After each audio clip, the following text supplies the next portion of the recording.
방청객 여러분, 시청자 여러분, 한 주 동안 안녕하셨습니까? 우리 다 같이 인사하겠습니다.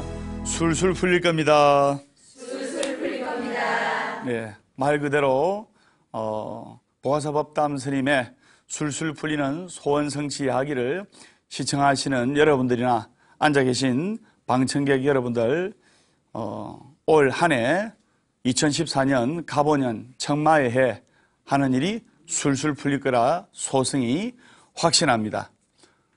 오늘은 제가 저번 시간에 행복한 인생에 관해서 법문을 했는데 그 강의가 반응이 너무나 좋았습니다. 그래서 오늘은 행복한 인생 3편에 관해서 말씀을 드릴까 합니다.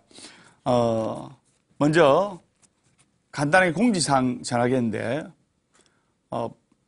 양력으로 2월 23일 일요일 날 아침 8시에 부산 진역 앞에서 간졸곶 바닷가로 방생 및 수륙제를 갑니다. 그래서 관광차가 수십 대가 가는데 많은 불자님들의 많은 동참 바랍니다.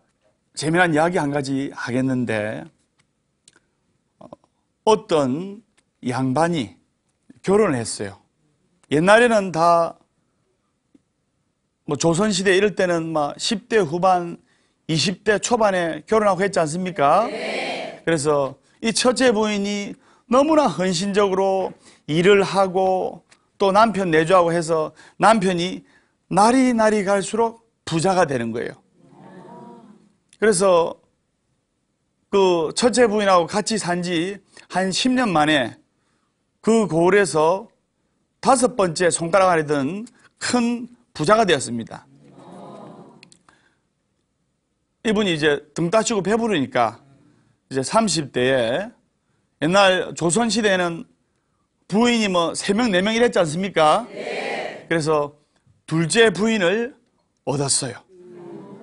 첫째 부인은 속이 타지 않습니까? 네. 그래서 둘째 부인을 얻어가지고 또 재밌게 시간을 보내는데, 둘째 부인의 애교에 빠져가지고 이 본 남편이 막 정신을 못 차리는 지경이었어요.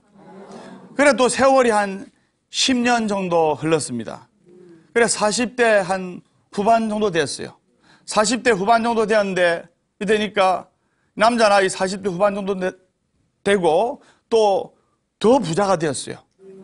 그러니까 이제 둘째 부인도 실증나고 셋째 부인을 얻게 된 겁니다.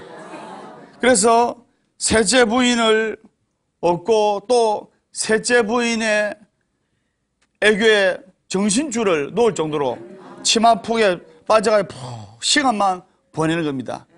그래도 이 첫째 부인을 잘 얻은지라 이 집안이 자꾸자꾸 번성해가지고 50대 정도 되니까, 이 양반이 50대 정도 되니까 그 고을에서 제일 가는 부자가 된 겁니다. 제일 가는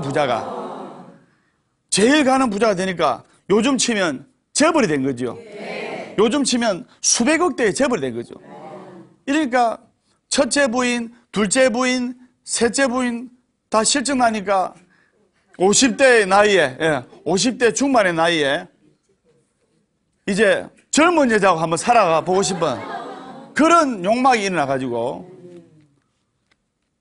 20대 젊은 처자를 돈으로 사다시피 해가지고 이래가 넷째 부인을 얻어가지고 그 넷째 부인한테는 쌀창고 키, 재물창고 키까지 다 맡긴 거예요. 환심을 얻으려고, 넷째 부인한테 환심을 얻으려고. 그래야 또 때가 쏟아지도록 행복하게 살고 있는 거예요. 그런데 사람은 누구나 생로병사를 피해갈 수 없지 않습니까? 네.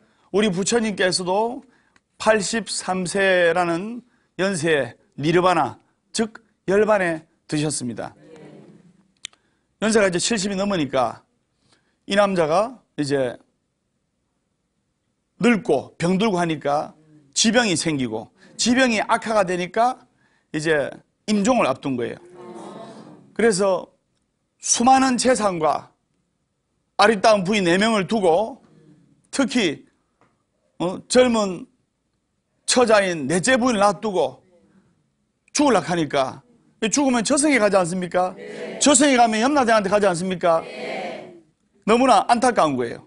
그래서 넷째 부인을 불러가지고 여보, 넷째 부인, 내가 지금 조금 며칠 있으면 저승을 가니 저승을 가면 염라대왕을 만나는데 저승까지 혼자 가기가 너무 두렵소. 그래서 저승까지 나하고 같이 가죠. 그러니까 넷째 부인은 예 여보 할 줄 알았는데 정색을 하면서 제가 왜 당신을 따라가야 됩니까? 전들 아버지 같은 당신하고 살아온 인생이 행복한 줄 압니까? 내가 빈소 앞에만큼은 따라가서 빈소 앞에서만큼은 명복을 빌어드리겠습니다. 그럼 그 이상은 절대로 못 갑니다. 난들 젊은 사람하고 같이 데이트도 해보고 만남도 가져보고 그런 마음이 왜 안 들겠습니까? 빈소만큼은 따라가리다. 그 말에 본 남편이 서운합니까? 안 서운합니까? 서운해요. 자기 딴에는 서운할 거 아닙니까? 네. 그래서 셋째 부인을 불러가지고 셋째 부인 손을 잡으면서 여보, 내가 죽어서 저승에 가야 되니 저승까지 나하고 손잡고 같이 가줄 수 있죠? 하니까 셋째 부인이 화를 버럭내면서 내가 저 넷째가 들어와가지고 얼마나 마음고생을 많이 했는지 아십니까? 내가 피눈물을 흘렸습니다. 당신한테는 말을 내가 안 했지만은 그래도 당신이 내 서방인지라 화장터까지는 내가 따라가 드리더라.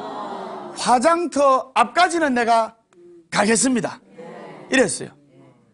넷째 부인보다는 대답이 낫지만 그래도 서운해요, 서운 안 해요? 서운해요. 그래서 서운한 마음을 참고 다시 둘째 부인을 불렀어요. 그래서 둘째 부인을 불러가지고 여보, 내가 지금 죽을 날이 오늘 내일 하니까 내 지금 저승 가니까 저승까지 나하고 같이 꼭 가줬으면 좋겠어 여보. 이러니까 둘째 부인이 찬바람나게 내가 두 번째 부인으로 왔을 때는 당신이 세 번째, 네 번째 부인을 절대로 안 맞을 것 같이 나한테 잘해주더니만 시집 온 지 10년 만에 셋째, 또 시집 온 지 20년 만에 넷째 부인을 맞이하니 내 속이 어떻겠어요?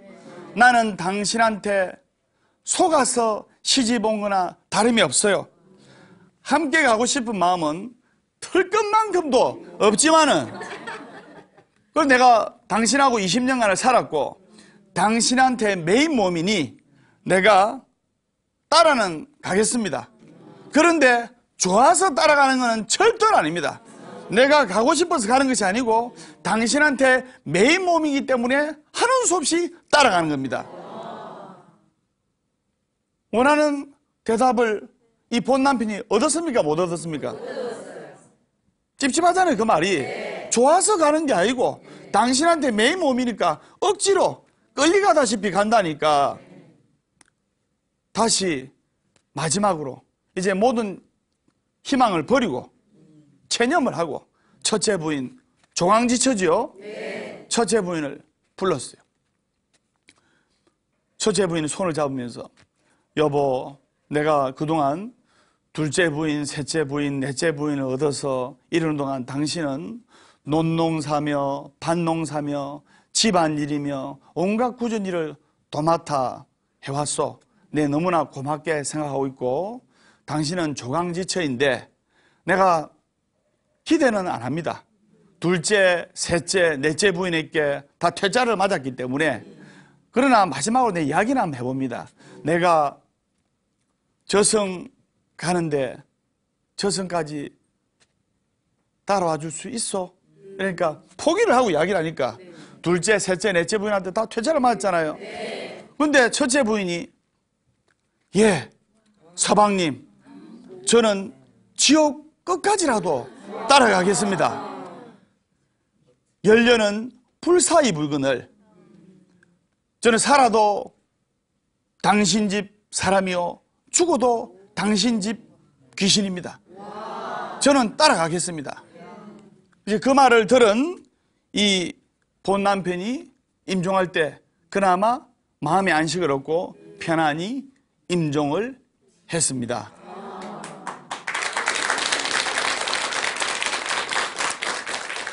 제가 첫째 부인부터 넷째 부인 얻은 이야기를 하려고 하는 것이 아니고 부처님 말씀에 이 사처경이라는 경이 있습니다. 이 경의 내용을 비유를 한 건데 넷째 부인은 뭐냐? 넷째 부인은 이 본 남편이 재물키를 맡겼죠. 넷째 부인은 바로 재물을 뜻합니다. 재물은 주인이 죽으면 절대로 저승까지 못 따라갑니다. 스며 맞죠? 그리고 셋째 부인은 뭐냐? 셋째 부인은 어디까지 따라간다 했습니까? 그렇죠. 목사님 참 똑똑하시네. 예. 네. 고등학교 때 공부 잘했겠다. 예. 셋째 부인은 화장터 앞에까지는 따라간다 했어요. 이 셋째 부인은 바로 뭐냐? 자식과 친척들입니다.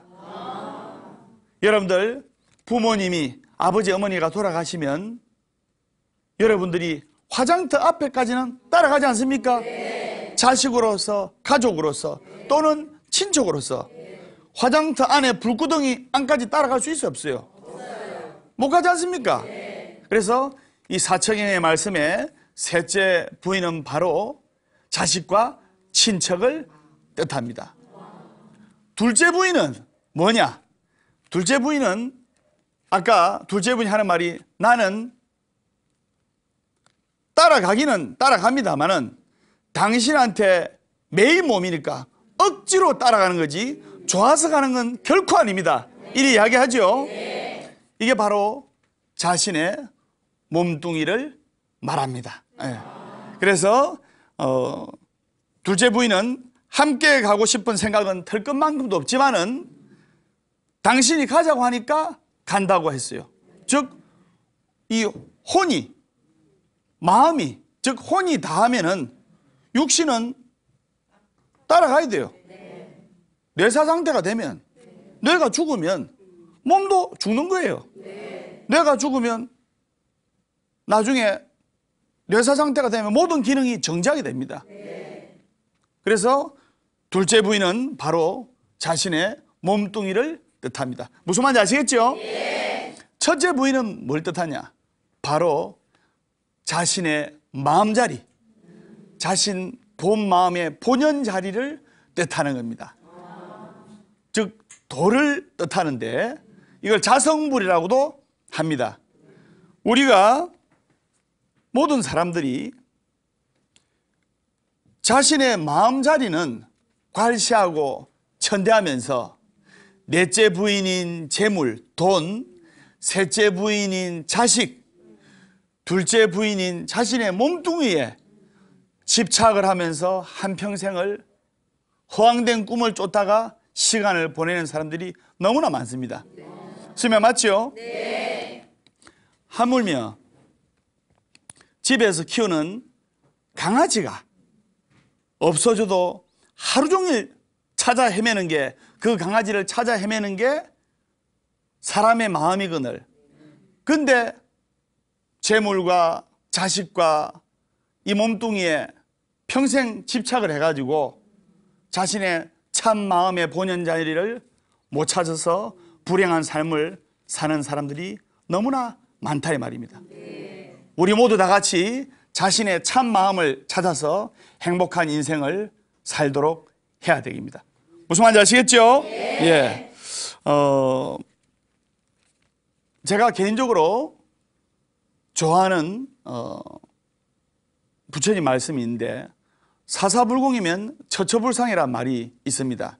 이게 무슨 말이냐면 내가 하는 일마다 기도고 내가 가는 곳마다 법당이라 이 말입니다. 여러분들이 절에 가서 나름대로 열심히 기도하고, 보살님 내를 좀 쳐다보이소. 예. 이분은 오늘 저녁에 집에 가서 인간한테 무슨 밥을 해줘야지 지금 이 생각을 스님 이야기를 할 때는 딱 쳐다봐야 돼. 그래서 사사불공이면 처처불상이라 해가지고 내가 가는 이때 보니까 아무것도 아닙니까? 예. 내가 가는 이 느낌으로 하겠습니다. 예. 내가 가는 곳곳마다 법당이고 내가 하는 일마다 불공이다. 즉 여러분들이 부처님전에 열심히 기도하고 부처님전에 절에 가서 절을 하고 하는 것도 기도지만은 이 좋은 불교 TV, BTN 무상사에서 스님 강의 듣고 같이 기도하는 마음으로 경청하고 우리 시청자 여러분들, 전국의 시청자 여러분들도 스님 강의 듣고 기도하는 마음으로 가족들하고 이 보는 것도 엄청난 기도이다 이 말입니다.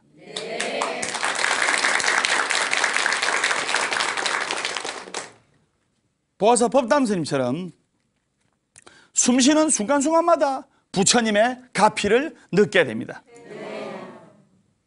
절에 가서 기도하면 불자고 집에 와서 오면 또 아니고 그러면 안 돼요. 숨쉬는 순간순간마다 부처님의 가피를 느끼고 관세음보살님과 화엄성주님의 가피를 느끼는 그런 불자가 되어야 되겠습니다. 여러분들이 왜 부처님께 감사드려야 되냐면은 천수경의 말씀에 백천만급 난조우라, 불법 만나기가 백천만급 지나도 만나기 어렵다 이 말입니다. 그럼 스님 이 백천만급이 뭡니까? 이렇게 물어보는데 백천만급 난조우라는 것은 쉽게 비유를 들자면 눈먼 거북이 있죠. 눈먼 거북이가 3000년 만에 우연찮게 바다에 나와가지고 거북이도 한 번씩 호흡을 해야 될 거 아닙니까?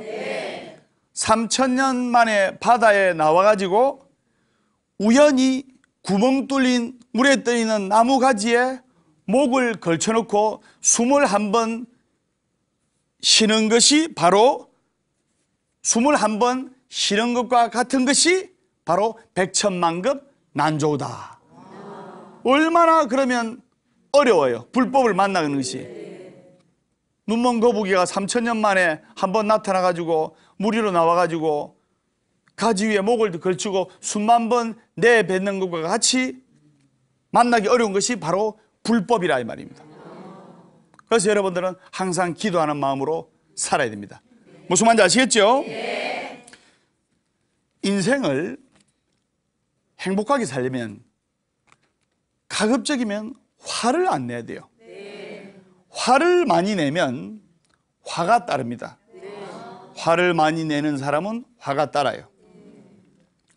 실제로 어느 과학자가 적외선 열감지 카메라를 화를 잘 내는 사람 앞에 딱 빛을 시켜놓고 화가 나와가지고 이 화를 내는 이 열이 어디로 가는가 적외선 열감지 카메라로 딱 관찰했어요. 그런데 묘한 일이 일어났는데 우리가 화가 나면 열받는다는 말 있죠? 열을 머리에서 발끝까지 어디에 받아요? 그리고 머리에 열받지 않습니까? 아이고 열받네. 부산말로 오늘 뚜껑 열리네 이러지 않습니까? 그래서 이제 열을 장기간 받고 있으면 무슨 병이 됩니까? 그렇죠. 화병이 되죠.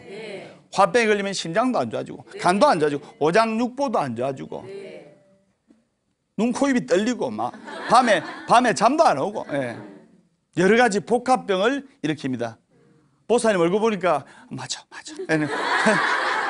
화병에 한번 걸리면 보니까 한 번쯤은 걸릴만 합니다. 그래서 화를 어떤 사람이 막 불같이 내는 거예요. 그래서 적외선 열감지 카메라를 딱 보니까 화가 말 그대로 열받는다. 머리에서 붉은색 기운이 나오는 거예요. 붉은색 기운이 나와가지고 이게 다른 데로 배출이 되는 것이 아니고 잘 들으세요. 붉은색 기운이 싹 나와가지고 자신의 심장 쪽으로 다시 들어가는 겁니다. 따라서 화를 많이 내게 되면 심장과 간에 열이 모입니다. 그래서 특히 심장, 특히 간, 오장육부가 안 좋아지게 됐습니다. 행복한 인생을 살려면 화를 자제를 해야 됩니다. 무슨 말인지 아시겠습니까? 그러면 여러분들은 대부분 불자들인데 화를 그러면 어떻게 삭히고 화를 어떻게 푸느냐? 어떤 불자님이 법담 스님은 화를 어떻게 푸세요? 이런데 스님은 당연히 기도로서 풉니다. 화가 났을 때는 기도로서 독경, 사경, 염불, 참선 이 다 기도에 포함되지요. 또 더 넓은 기도는 봉사, 남을 위해 헌신하며 사는 것, 이것도 큰 기도입니다. 그러면서 화를 제때제때 풀어야 됩니다. 화를 다스려야 되고. 선생님 맞죠? 그리고 이 화덩어리를 이 화가 나게 되면 이제 화덩어리 되는데 화덩어리를 자신의 몸이라 생각하면 안 되고 딱 떼어놓고 객관화 쳐다볼 줄 알아야 됩니다. 예를 들어 보살님이 화를 낸다. 그러면 그 화 속에 갇혀 있으면 안 되고 내가 오늘 화를 내네. 조금 자제해야지. 이렇게 화를 객관화시켜서 보면 화를 충분히 다스릴 수 있습니다. 기도와 참선과 독경과 또는 봉사와 사경으로서 기도를 화를 다스려 했죠.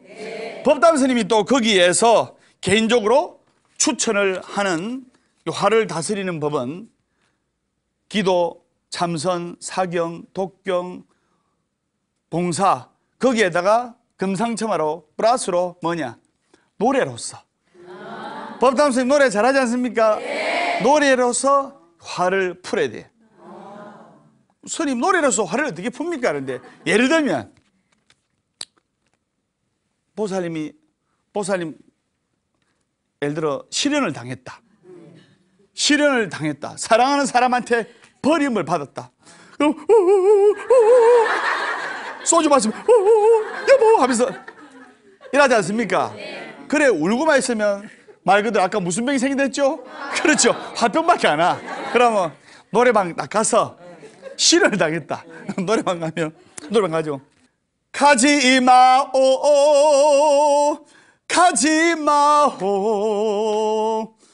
나를 두고 가지를 마오 이대로 영원토록 한 100년 살고파요 나를 두고 가지를 마오 쿵짜자작작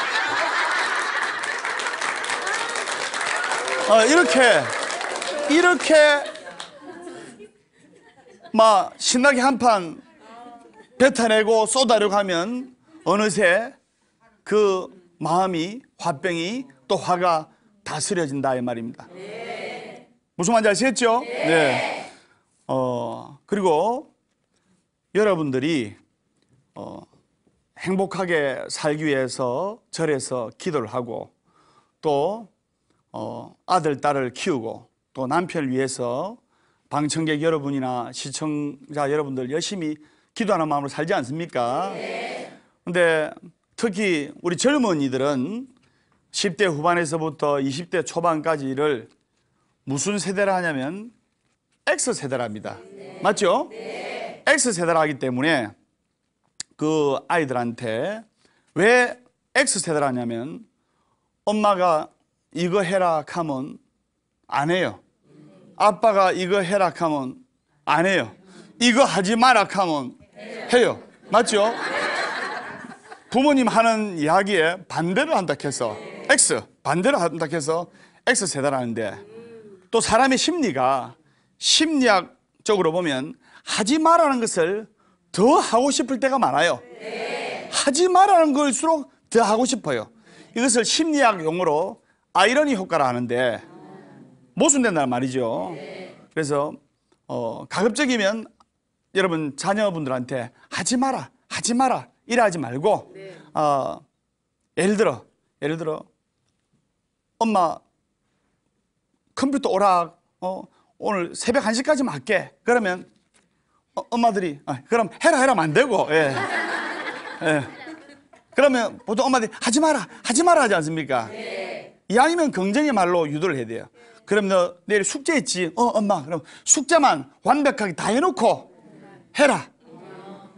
이래야 아들 딸이 긍정의 효과로 잘 따릅니다. 무조건 하지 마라 하면 더 하고 싶어요. 그런 아이들 보면 입을 덮어놓고 오락하잖아요. 입을 덮어. 맞죠? 예. 부처님 말씀이 한 구절 떠오르는데 금강경의 말씀에 금강경 제1사국에 보면 범소유상 계시엄왕 약견재상비상 적견열애라는 말이 나옵니다. 이게 무슨 말이냐? 무릇 모양이 있고 형상이 있는 것은 반드시 깨어지고 마는 허망한 것이니 그 모양이 영원하지 않는 이치를 안다면 바로 부처의 경지에 들어간다라고 부처님께서는 21년간이나 금강경을 설하셨습니다. 이게 무슨 말이냐? 물도 지금 모양이 있지만 한 달이나 두 달 후면 썩습니다. 설명 맞습니까? 형상이 있지만 흩어지고 깨어지고 마는 험한 것입니다. 이 옷도 언젠가는 낡아가지고 헌 누더기 옷이 됩니다. 설명 맞습니까? 또 여러분들이 너무나 애지중지하는 여러분들의 몸뚱이, 이 몸뚱이도 한 해 한 해 다르고 한 해 한 해 무릎이 시큰거리고 허리가 아프고 그런데 금강경의 말씀에 아상, 인상, 중생상, 수자상에 빠져가지고 이 사상에 빠져가지고 내가 최고다, 내 잘났다, 니 잘났다, 내 잘났다, 니 잘났다, 그리고 안 죽는다. 우리 50년 후면 그냥 한 장의 사진 남아있어요. 설명 맞습니까? 그런데 천년 만년 살 것 같이 자신의 몸을 가꾸고 천년 만년 살 것 같이 자신의 몸뚱이에 집착하고 한단 말입니다. 그게 수자상이죠. 너무 그렇게 살 필요는 없습니다. 그냥 우리 세월에 따라 세월의 흐름에 세월의 파도에 두둥실 맡기면서 살면 노화도 좀 지연이 되고 법담 스님처럼 호케이 웃으면서 살면 또 잘 안 늙어요. 어떤 분이 법담 스님 몇 살입니까? 그런데 내 나이 묻지 마세요. 예.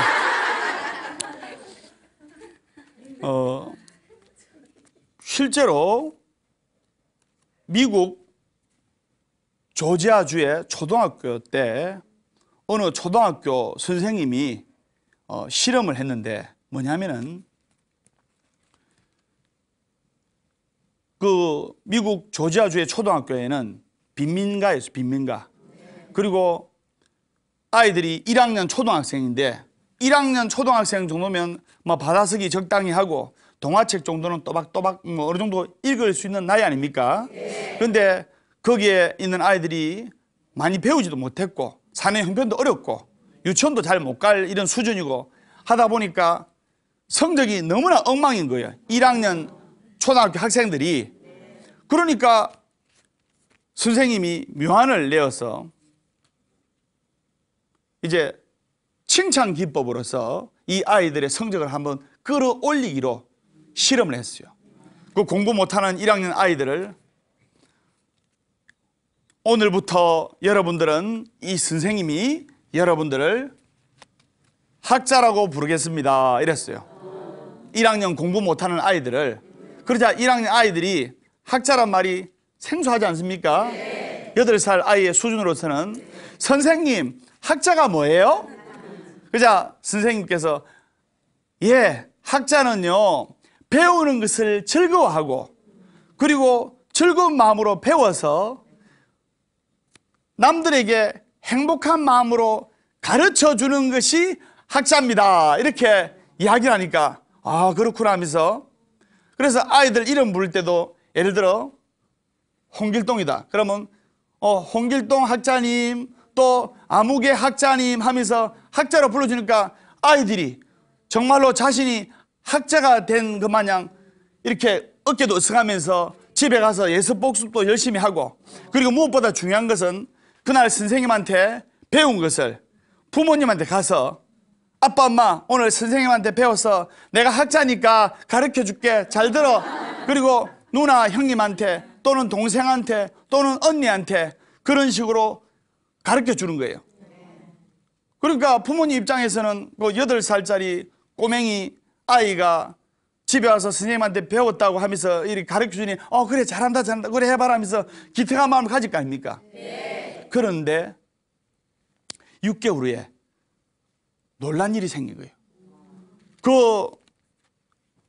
그 주에 있는 초등학교 중에서 아주 1학년 아이들 중에서도 성적이 형편없던 그 아이들이 학자라 불리우고 나서부터 6개월 후에 받아쓰기, 읽기, 1학년들은 주로 받아쓰기 많이 하지 않습니까?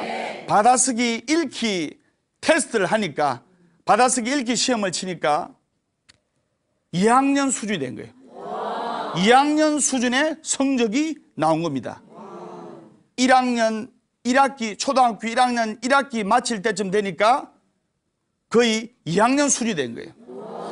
그래서 이 선생님이 1학년 2학기 때 그 학자라고 불리우는 초등학교 학생들에게 학자님 여러분들은 너무나 공부를 잘하고 남들에게 가르쳐 주는 걸 즐거워하고 예습 복습도 철저히 해서 성적이 2학년의 수준입니다. 이러니까 그 1학년 학생들이 와 하는 거예요.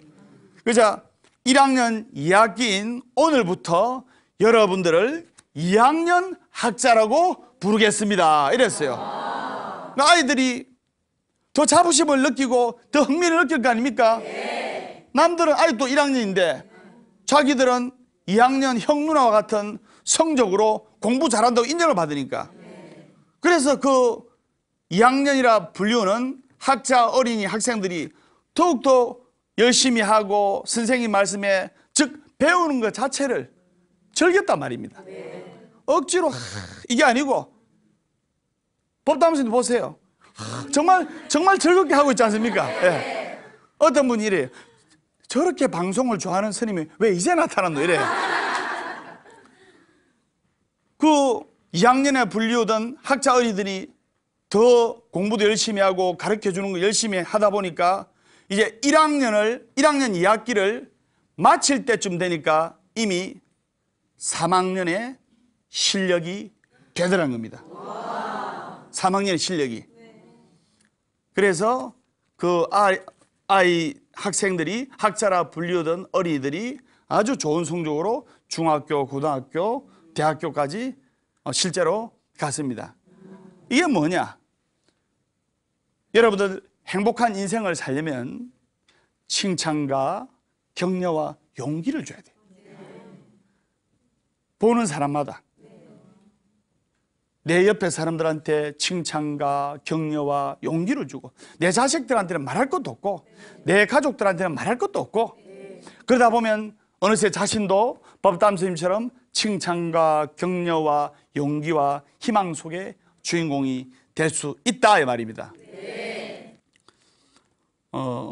우리 절에서 실제로 있었던 이야기인데 공무원에 요즘 부모님들 이 공무원 자식들 공무원 되는 게 정말 화두입니다. 큰 숙제고 그죠? 네. 공무원에 5번 떨어진 자제분이 있었어요.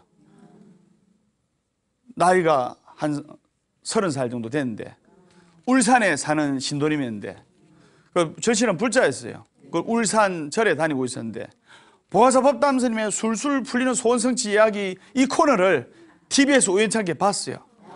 근데 웬 스님이 한 명 나왔는데 좀 잘생겼어. 채널을 넘기려는데 웃겨. 그래서 전화번호 적어놨다가 찾아온 거예요.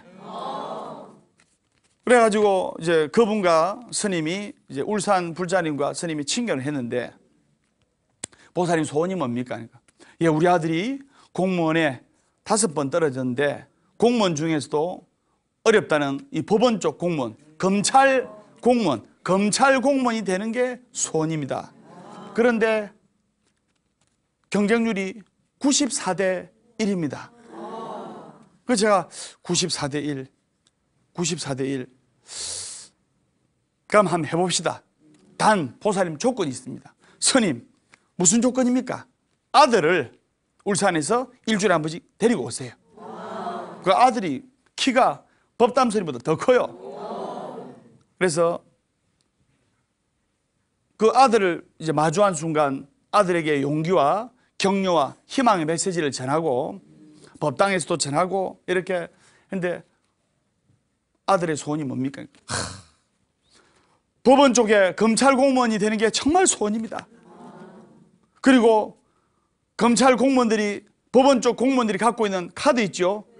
식당에서 밥 먹고 이 법원 쪽 공무원이나 검찰 공무원들은 거기서 나오는 카드가 있답니다.